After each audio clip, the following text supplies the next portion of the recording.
So I ordered something from Lotion Crafter.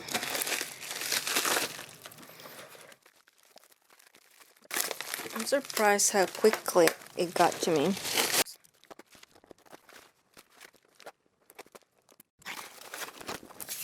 So here we have some Germa Band 2.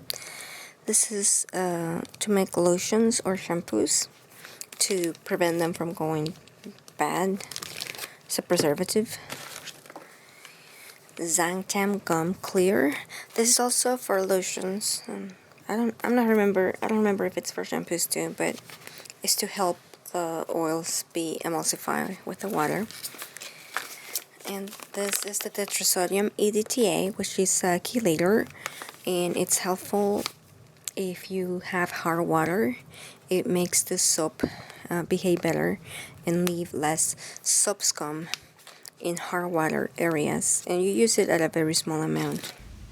So those were the 3 things that I bought, and now I wanted to show you how I prepare the EDTA so that it's ready when I'm going to use it in soap making. Essentially, I just mix it half and half with distilled water. If I use 4 ounces of water, then I'm going to use 4 ounces of EDTA as well. Then the percentage rate at which I use it is 1% of this mix. If I was going to measure just by the EDTA itself, it would be 0.5% of the total weight of the soap batch. I usually add it once the light water and the oils have been mixed, or I add it to the oils when I'm making soap.